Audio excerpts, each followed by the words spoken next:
لیکن میرا دل خوف سے لرز رہا تھا۔ میں عسکری پر اپنی دلی کیفیات کا اظہار نہیں کر سکتی تھی۔ میرے ہاتھ پاؤں بے جان ہو رہے تھے۔ البتہ عسکری نے سرگوشی کے انداز میں کہا، اس جنگجوئی کے درمیان تم اطمینان سے اسٹیمر پر ہی رہنا، کیونکہ مجھے ان لوگوں کے ساتھ اس مارکہ آرائی میں حصہ لینا ہوگا۔ میں نے کوئی جواب نہیں دیا۔ ہم مارشل کے نزدیکی ساحل سے کافی دور تھے۔ تبھی ہمیں اندازہ ہو گیا کہ یہاں کچھ ہو چکا ہے۔ مارشل کے مسافر ٹولیاں بنائے کھڑے تھے اور کچھ لوگ بھاگ دوڑ کرتے نظر آئے۔ زگلر نے طاقتور دوربین سے ادھر دیکھا اور پرمسرت لہجے میں بولا، لگتا ہے وہاں ہمارا دوست واسکوڈی کچھ گل کھلا چکا ہے۔ وہ عرشے پر موجود ہے اور ہمیں دوربین سے دیکھ رہا ہے۔ کیپٹن زگلر وہیں کھڑا ہاتھ ہلا ہلا کر مسرت آمیز آوازیں نکالنے لگا اور ہم ساحل پر پہنچ گئے۔ فرانسیسی افسر کو جیسے ہی موقع ملا اس نے وہاں گارساں کے مورچہ برداروں پر قابو پا لیا۔ میں اور عسکری تھکے تھکے ایک طرف بیٹھے ہوئے تھے۔ عسکری نے کہا، میں تمہیں ایک بار پھر نئی زندگی کی طرف واپسی کی مبارکباد دیتا ہوں۔ میں نے اداس بھری نگاہوں سے اسے دیکھا اور خاموش ہو گئی۔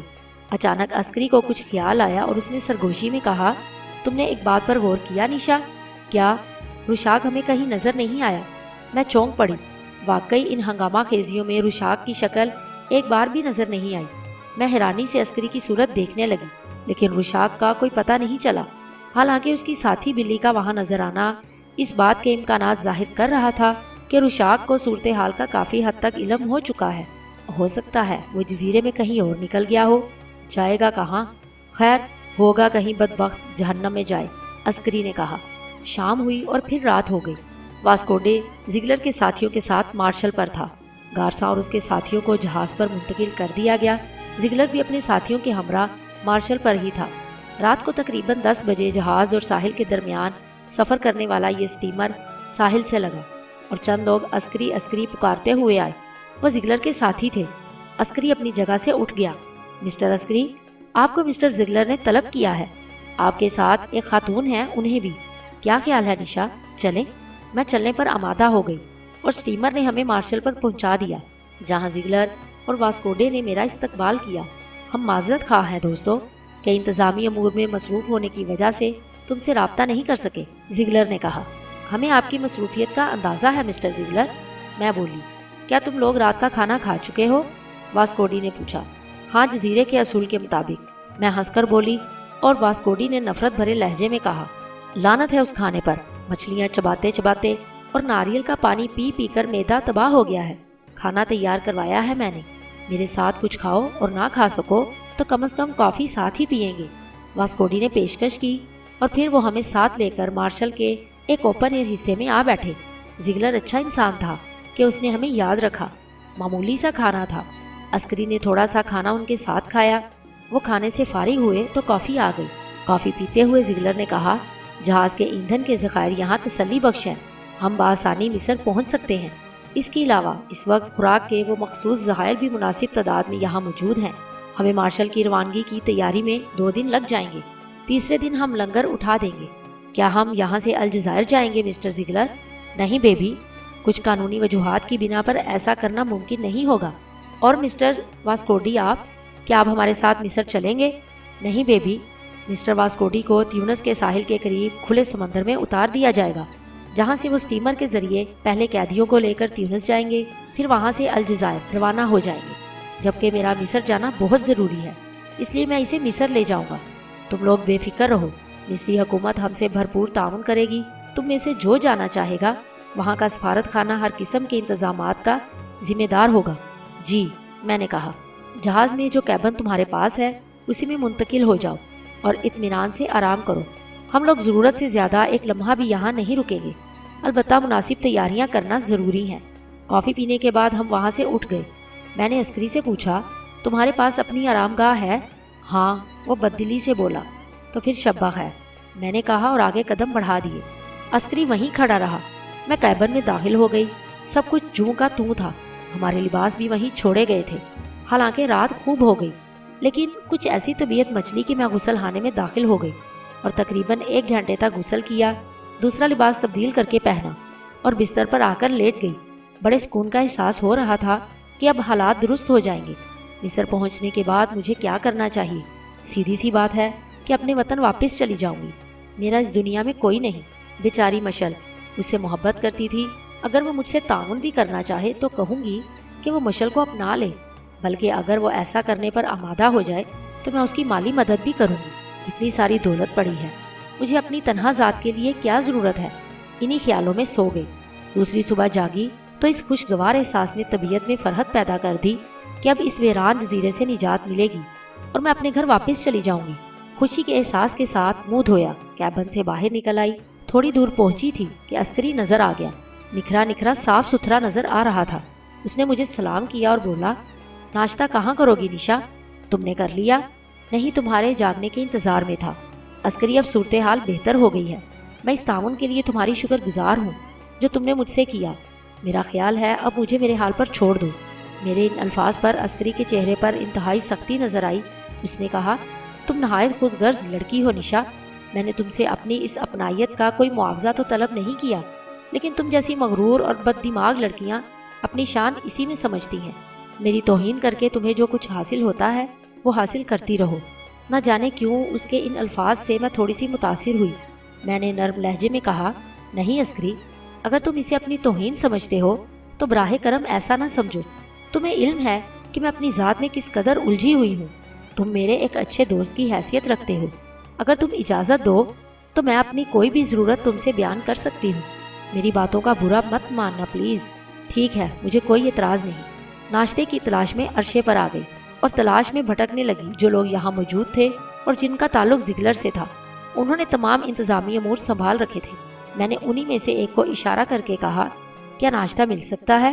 جی میڈم، اب وہاں تشریف رکھیے، میں آپ کو ابھی ناشتہ پہنچائے دیتا ہوں۔ شکریہ، میں نے کہا اور کرسی پر بیٹھ کر ناشتہ کرنے لگی۔ پھر ناشتے سے فراغت بھی نہیں ہوئی تھی کہ واسکوڈی کو دیکھا، وہ میری طرف آ رہا تھا۔ اس کے چہرے پر تشویش کے آثار تھے۔